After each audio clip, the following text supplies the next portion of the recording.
Hello दोस्तों, मैं हूं स्कैरी डर, कोलकाता की भूतिया पुस्तकालय का सदियों पुराना अनसुलझा डरावना रहस्य, जिसे सुनने के बाद आपकी रात की नींद उड़ जाएगी।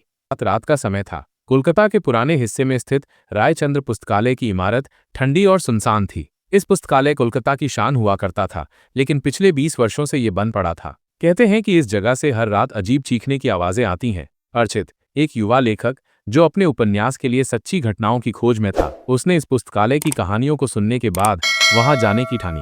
अर्चित, माँ ने उसे रोका। तुम्हारे पिता भी इस जगह गए थे। वो लौटे तो थे, लेकिन उनकी आंखों में वो डर था जिसने हमारी जिंदगी बदल दी। मैं तुम्हें खोना नहीं चाहती। माँ की आंखों में आंसू देखकर अर्चित का मन द्रवित हुआ, लेकिन जिज्ञासा उसके दिल में हावी थी। अगली रात जब घड़ी ने 12 बजाए, अर्चित चुपके से उस पुस्तकालय में दाखिल हुआ। अंदर घुप अंधेरा और भयानक सन्नाटा था। किताबों की अलमारियां धूल से ढकी थीं और हर कदम पर ऐसा लगता जैसे कोई उसे देख रहा हो। तभी एक पुरानी लकड़ी की अलमारी अचानक खुद ब खुद हिलने लगी। अर्चित ने हिम्मत करके उसे खोला तो वहां एक पुरानी डायरी मिली। जैसे ही उसने डायरी खोली, एक ठंडी हवा का झोंका आया और उसे महसूस हुआ कि कोई उसके पीछे खड़ा है। जब उसने पीछे मुड़कर देखा तो वहां एक अधजला चेहरा, जो आधा इंसान और आधा किसी जानवर की तरह दिखता था, उसे घूर रहा था। अर्चित की चीख पुस्तकालय की दीवारों में गूंज कर रह गई। अर्चित किसी तरह उस डायरी को लेकर घर लौट आया। माँ ने उसे देखकर जोर से रोना शुरू कर दिया। वो बार बार कह रही थी, मैंने तुम्हें मना किया था। ये डायरी उस शापित परिवार की है जिसने इस पुस्तकालय को बनवाया था। माँ ने बताया कि इस डायरी में रायचंद्र परिवार के सबसे छोटे बेटे की दर्दनाक मौत की कहानी है। उस बेटे की आत्मा अब भी इस पुस्तकालय में भटकती है। माँ की आवाज फफक रही थी, क्योंकि उसकी मौत को दुर्घटना दिखाया गया था, जबकि वो सच में एक भयानक हत्या थी। ये सुनकर अर्चित का दिल भारी हो गया और उसकी आंखों से आंसू बहने लगे। अर्चित ने हिम्मत करके डायरी को पढ़ना शुरू किया। जैसे ही उसने आखिरी पन्ने को पलटा, कमरे की सारी लाइटें अपने आप बंद हो गईं। एक तेज हवा का झोंका खिड़की से आया और डायरी के पन्ने अपने आप पलटने लगे। तभी अर्चित को महसूस हुआ कि कोई अदृश्य शक्ति उसे खींच रही है। उसकी आंखों के सामने अचानक से एक दृश्य उभरा। वो दृश्य रायचंद्र परिवार की हत्या का था। उसने देखा कि एक बच्चा चीख चीख कर अपने पिता को बचाने की कोशिश कर रहा था, लेकिन परिवार को जिंदा जला दिया गया। उस दृश्य में जो हत्या कर रहा था, उसकी शक्ल अर्चित से मिलती जुलती थी। अर्चित को लगा कि ये डायरी और वो पुस्तकालय उसकी किस्मत से जुड़े हैं, लेकिन ये कैसे संभव था? क्या वो रायचंद्र परिवार के किसी सदस्य का पुनर्जन्म था? अर्चित मन ही मन सोचने लगा, या ये सिर्फ एक छलावा था? तभी अर्चित को डायरी के अंदर से एक और कागज मिला, जिसमें लिखा था, अगर तुम सच्चाई जानना चाहते हो तो तीसरी मंजिल के तहखाने में जाओ, लेकिन ध्यान रखना, वहां से लौटना नामुमकिन है। क्या अर्चित उस तहखाने में जाएगा? क्या वो भूतिया पुस्तकालय की असली सच्चाई जान पाएगा, या वो भी उसी शाप का शिकार बन जाएगा? अर्चित की आंखें उस कागज पर लिखे शब्दों पर टिक गईं, तीसरी मंजिल के तहखाने में जाओ। ये वाक्य उसके दिमाग में घूमता रहा। पूरी रात वो बेचैनी में बिस्तर पर करवटें बदलता रहा। आखिरकार उसने निर्णय लिया कि वो फिर से पुस्तकालय जाएगा और तहखाने की सच्चाई का सामना करेगा। उसकी माँ ने उसे रोकने की पूरी कोशिश की। आंसू भरी आंखों से उन्होंने कहा, तुम नहीं जानते, उस तहखाने में जाने वाले लोग कभी वापस नहीं लौटे। लेकिन अर्चित ने जवाब दिया, माँ, शायद ये मेरी किस्मत है, मुझे जवाब चाहिए। अगली रात अर्चित उस कागज और डायरी को लेकर फिर पुस्तकालय पहुंचा। इस बार उसके कदम पहले से भी भारी थे। जैसे ही उसने तीसरी मंजिल पर जाने के लिए सीढ़ियां चढ़नी शुरू की, उसे महसूस हुआ कि दीवारों पर लटकी तस्वीरें उसे घूर रही हैं। हर कदम के साथ एक अजीब गूंज सुनाई दे रही थी, जैसे कोई उसके साथ साथ चल रहा हो। तहखाने का खौफनाक दरवाजा। तीसरी मंजिल पहुंचने पर उसे एक लोहे का पुराना, जंग खाया हुआ दरवाजा दिखा। दरवाजे पर गहरे लाल रंग से कुछ लिखा हुआ था, यहां से लौटना नामुमकिन है।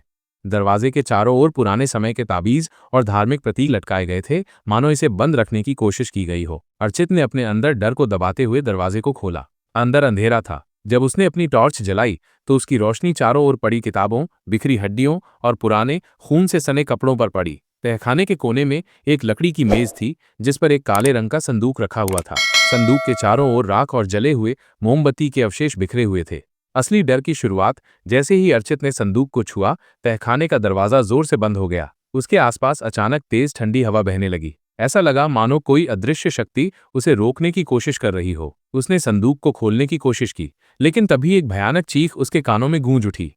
ये चीख इतनी भयानक थी कि अर्चित के हाथ कांपने लगे। अचानक एक महिला की परछाई उसके सामने उभर आई। वह परछाई अधजली चुड़ैल जैसी लग रही थी, जिसकी आंखों से खून बह रहा था। उसने अर्चित से कहा, तुमने इसे छूने की हिम्मत कैसे की? यह तुम्हारे लिए नहीं है। अर्चित ने कांपती आवाज में पूछा, तुम कौन हो और ये सब क्या है? लेकिन महिला सिर्फ हंसती रही। उसकी हंसी इतनी डरावनी थी कि अर्चित का दिल तेजी से धड़कने लगा। दर्द और आंसुओं का सिलसिला। महिला ने धीरे धीरे अपनी कहानी सुनानी शुरू की। उसने कहा कि वो रायचंद्र परिवार की नौकरानी थी। रायचंद्र के बेटे ने उसे झूठे प्यार का झांसा दिया और फिर एक खतरनाक खेल में उसका बलिदान कर दिया। उसका शरीर जिंदा जलाया गया था। महिला की आवाज भारी थी और उसकी आत्मा उसी दिन से इस पुस्तकालय में कैद है। उसकी चीखें और दर्द आज भी यहाँ गूंजती हैं। ये सुनते ही अर्चित की आंखें भर आईं। वो सोचने लगा कि क्या मानवता इतनी क्रूर हो सकती है। अर्चित ने संदूक खोलने की कोशिश जारी रखी। उसने जैसे ही संदूक का ढक्कन उठाया, वहां से एक छोटी सी गुड़िया बाहर गिरी। उस गुड़िया के शरीर पर खून के धब्बे थे और उसकी आंखों से लगातार पानी बह रहा था। तभी गुड़िया से एक आवाज आई, तुम वही हो जिसने हमें जलाया था, तुम्हारा अंत भी वैसा ही होगा। अर्चित यह सुनकर पीछे हट गया। उसकी समझ में नहीं आ रहा था कि ये सब कैसे हो रहा है। गुड़िया की आवाज के साथ ही तहखाने की दीवारों से खून बहने लगा। अचानक चारों ओर से अर्चित के नाम की गूंज सुनाई देने लगी। तभी एक कागज का टुकड़ा संदूक से निकला, जिस पर लिखा था, सच जानने के लिए तुम्हें चिता तक जाना होगा।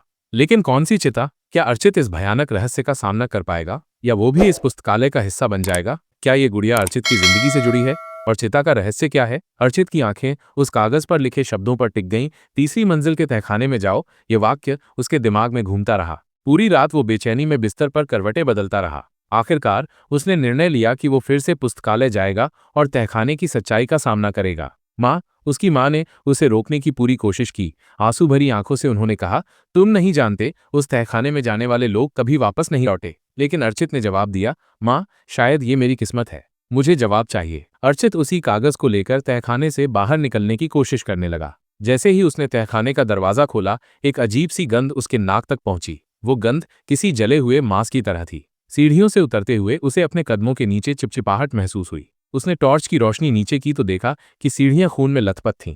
पुस्तकालय से बाहर निकलते ही अर्चित को सामने एक बूढ़ा व्यक्ति दिखा, जो जाने कहां से अचानक प्रकट हुआ था। उस व्यक्ति के कपड़े फटे हुए थे और उसकी आंखें सफेद और खाली थीं। उसने कांपती आवाज में कहा, तुमने संदूक खोलकर गलती की है, अब चिता का रास्ता तुम्हें खुद चुनेगा। अर्चित ने पूछा, चिता कहाँ है, इसका मतलब क्या है? लेकिन वह व्यक्ति कुछ और बोले बिना हवा में गायब हो गया। कागज के टुकड़े पर एक नक्शा बना हुआ था। उस पर एक जगह का नाम लिखा था, नागिन वन। ये कलकत्ता के बाहरी इलाके में स्थित एक डरावना जंगल था, जिसके बारे में कहा जाता था कि वहां कोई जिंदा लौटकर नहीं आता। अर्चित ने तय किया कि वो नागिन वन जाएगा, क्योंकि यही वो रास्ता था जो उसे सच्चाई तक ले जा सकता था। अगली रात अर्चित नागिन वन के पास पहुंचा। जंगल के अंदर घुसते ही उसे एहसास हुआ कि ये जगह सामान्य नहीं है। पेड़ों की शाखाएं अजीब तरीके से झुकी हुई थीं, मानो किसी का चेहरा बनाने की कोशिश कर रही हों। हर कदम के साथ जंगल की ठंडक बढ़ती जा रही थी। हवा में ऐसी खामोशी थी जिसमें अजीब तरह की गूंज सुनाई देती थी। जंगल के बीचों बीच पहुंचने पर अर्चित को एक जलती हुई चिता दिखाई दी। उस चिता के चारों ओर काले कपड़े पहने हुए छायाएं खड़ी थीं। ये छायाएं इंसानों जैसी दिखती थीं, लेकिन उनके चेहरे स्पष्ट नहीं थे। अर्चित ने साहस जुटाकर चिता की ओर कदम बढ़ाए। जैसे ही वो चिता के पास पहुंचा, वो अचानक बुझ गई।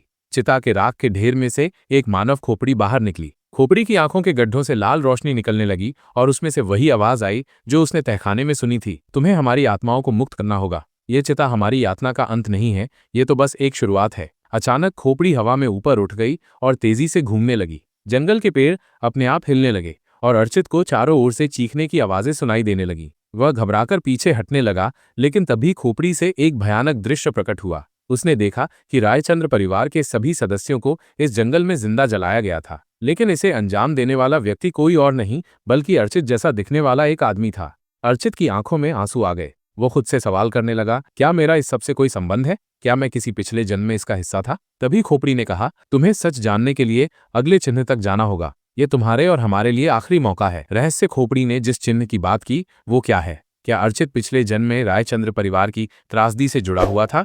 और अगर ऐसा है तो क्या वो इस भयानक चक्र को तोड़ पाएगा या खुद इसका शिकार बन जाएगा? अर्चित ने नागिन वन में चिता और खोपड़ी से रायचंद्र परिवार की भयानक सच्चाई देखी। खोपड़ी ने उसे अगले चिन्ह तक जाने का आदेश दिया, लेकिन सवाल ये था कि ये चिन्ह क्या था और क्या अर्चित किसी पिछले जन्म से इस भयावह रहस्य का हिस्सा था? अंतिम यात्रा। खोपड़ी की लाल रोशनी धीरे धीरे बुझने लगी, लेकिन उससे एक अजीब सी लौ हवा में चमकने लगी। वह लौ जंगल के घने अंधेरे में किसी जुगनू की तरह तैर रही थी। अर्चित को समझ आ गया कि ये उसे अगले चिन्ह तक ले जा रही है। उसने उसे फॉलो करने का फैसला किया। जंगल के और अंदर बढ़ते ही वातावरण और भी डरावना हो गया। पेड़ों से झूलती मानव आकृतियां, जमीन पर बिखरी जली हुई हड्डियां और चारों ओर से आती भूतिया आवाजें अर्चित के हौसले को तोड़ने की कोशिश कर रही थीं। लेकिन वो चलता रहा। कुछ समय बाद वो एक विशाल पुराने दरवाजे के सामने आकर रुका। दरवाजे पर बड़े बड़े शब्दों में लिखा था, यहाँ सच्चाई की कुंजी दफन है। लेकिन हर सच्चाई के लिए एक बलिदान देना पड़ता है। अर्चित ने अपने भीतर डर को दबाते हुए दरवाजे को धक्का दिया। जैसे ही दरवाजा खुला, उसके सामने एक विशाल कक्ष था, जिसके बीचों बीच एक बड़ा दर्पण रखा हुआ था। दर्पण चमक रहा था और उसकी सतह पर धुंधली आकृतियां उभर रही थीं। जैसे ही अर्चित ने दर्पण में देखा, वो स्तब्ध रह गया। दर्पण में उसकी अपनी छवि नहीं थी, बल्कि रायचंद्र परिवार की हत्या का दृश्य चल रहा था। परिवार के सदस्य जलते हुए चीख रहे थे, लेकिन इस बार दृश्य और भी स्पष्ट था। वह व्यक्ति जिसने उन्हें जलाया और कोई नहीं बल्कि अर्चित का ही चेहरा था। अर्चित ने दर्पण को छुआ और वो अचानक कमरे के बीचों बीच खींच लिया गया। उसे एक और भयानक दृश्य दिखाया गया। रायचंद्र परिवार की हत्या से पहले उनका छोटा बेटा, जो डायरी में लिखा गया था, अर्चित का पुनर्जन्म था। दर्पण ने सच उजागर किया, तुम्हारा नाम अर्चित नहीं है। पिछले जन्म में तुम रायचंद्र परिवार के छोटे बेटे आदित्य थे। तुम्हारे बड़े भाई और परिवार के अन्य सदस्यों ने तुम्हारी हत्या कर दी ताकि संपत्ति पर कब्जा कर सकें। तुम्हारी आत्मा ने बदले की प्रतिज्ञा की और इस जन्म में तुम्हें एक लेखक के रूप में भेजा गया ताकि तुम इस सच्चाई को उजागर कर सको। दर्पण से बाहर निकलते ही कमरे में तेज हवाएं चलने लगीं। तभी रायचंद्र परिवार की आत्माएं प्रकट हुईं। उनके बीच वह नौकरानी भी थी जिसकी आत्मा अर्चित को पहले मिली थी। उन्होंने कहा, हमने हमेशा तुम्हारा इंतजार किया ताकि तुम हमारे लिए न्याय ला सको। अर्चित ने उस काले संदूक को खोला जो कमरे के बीचों बीच रखा था। उसमें एक प्राचीन खंजर था। खंजर को छूते ही एक तेज रोशनी चमकी और अचानक पूरे कक्ष में भूतिया आकृतियां प्रकट हो गईं। वे सभी लोग जिन्होंने रायचंद्र परिवार को धोखा दिया था। उनमें अर्चित के पिछले जन्म का बड़ा भाई भी था।